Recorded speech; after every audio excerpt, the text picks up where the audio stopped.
Indeed, well done, Victor. What I was going to say, Jenny, with Konrad Schiebner, of course, he came onto the world stage. He knocked off Sebastian Brendel, which is no mean feat. I mean, for many years, Sebastian Brendel was the best canoe paddler on the planet. Yeah. And we were expecting big things from Konrad Schiebner, but then he had the injury, had the sickness and that sort of stuff. And you know, I know that personally he really struggled through all of that. So great to see him back. Yeah, no, fair play to him. That takes a lot of mental strength and persistency to keep going and get through that tough time. Now, I have to say, Jenny, this is the race that I've been looking forward to today, maybe even for the weekend. I mean, these guys always put on a show in the K1 1000. It is an Olympic event, and the best thing about this race today, folks, you have your gold, silver and bronze medalists from Tokyo out there again, throwing it down. And I can guarantee you there's a big Hungarian crowd here, and they are going to be banging those drums. They are going to be very, very loud, because Balint Kopasz, the reigning Olympic and world champion, is in lane 9, so he will be coming down right under their noses. What a race is going to be, Jenny. This is going to be some race. And, you know, I have to say well done to Daniel Johnson from Great Britain for making this final here today. What an achievement for him. And, you know, it's to have his name among such phenomenal stars of our sport, and here he is, achieved it, and credit to him for being in this A final today. And well, there's some big names in the B final, like Josef Dostal was there, for example, some big names, so Daniel Johnson's done very well. Very well, and Tom Lusty also did very well yesterday, making the A final, the K1 500 meters, so yeah, well done to them. So Balint Kopasz is the hometown favourite. Adam Varga, though, I must say, looked very, very good in the semi-finals, looked very relaxed. Of course, you know that Fernando Pimenta will go out hard, the Portuguese athlete. Tom Green, 7th in the Olympics. He's looking strong this year as well. Rene Paulsen, the veteran, always puts on a good show. Arda Peters from, I mean, this is just a quality field. Francisco Cubelas from Spain is fast. There he is there. He's gone out fast again.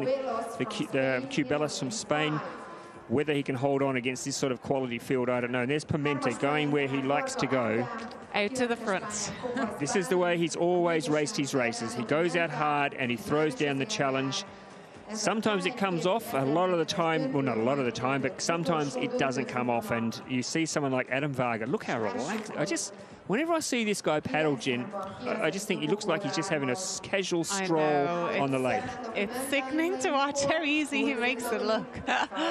But he's such a, he's so tall, he's such a powerful athlete.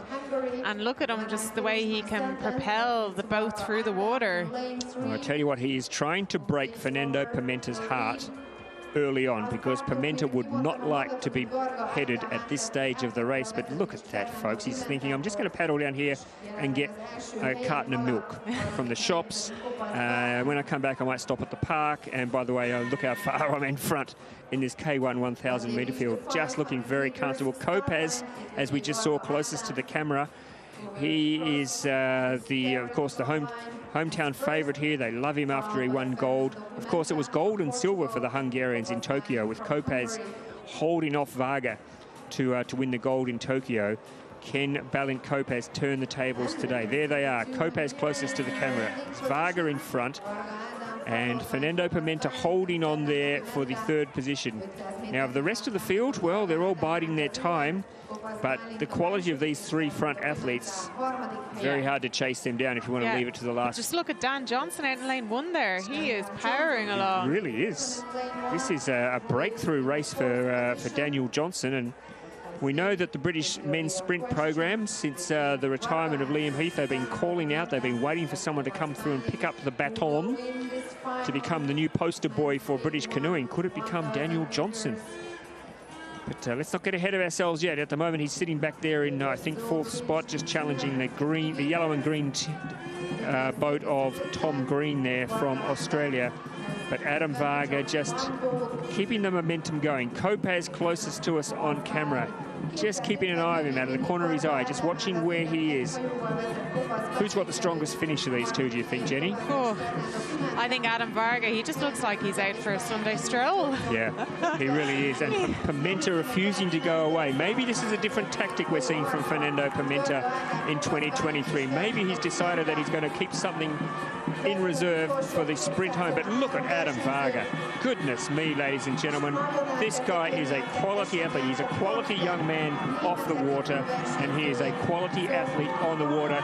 This has been a lesson in canoe sprint paddling for Adam Varga. You can hear the Hungarian crowd getting behind him. They love his work. They love what he's been able to do, and he is in control. He has got this race by the throat. You can see Kopasz coming into the picture now, and Pimenta flying home to take the silver. Well done, Fernando Pimenta, and Balint Kopasz settling for the third. But that was a brilliant race, Adam Varga. You have given us all a lesson today in how to stay calm, how to stay focused, and how to put together a perfect race. And Fernando Pimenta coming across now to congratulate the young man who really, really wanted to make a show of it today for the home crowd. They've had to wait a little while, the Hungarian fans, to get their first gold medal. Yeah, unusual for them, but they've got it now. He's such a, some of my Hungarian friends tell me that he's such a level-headed young man, Jenny. He's studying at university. He's really focused in what he's doing off the water and making sure that he's got a career for himself after sport, which so many athletes forget to do. And he really has got it focused off the water, but just on the water. Wow, that was a very impressive race. Yeah, and you speak about that, Ross, and it's so important to have a balance in life, you know. I think most people should kind of think about what they'll do after their sporting career, and you know, they don't need to have so many hours of their day dedicated to it, but to do something bit by bit over the years will really help them, and help them mentally, knowing that they have something else after their sport.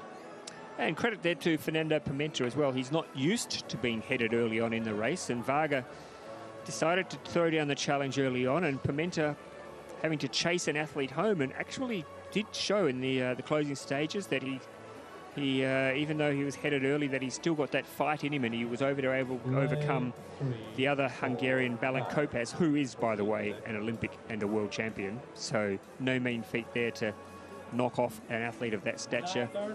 It is early days, of course, Jenny. We've got Poznan to come up, but the big one will be Duisburg. We shouldn't take too much away from this, but gee, I think Adam Varga will sleep well tonight, knowing that he has got some good form already. Yeah, for sure. You know, it's such a confidence boost for him, and he's probably going to have Varga and Balint Kopasz are probably going to have a lot of internal trials now over the next few months in the lead up to the World Champs.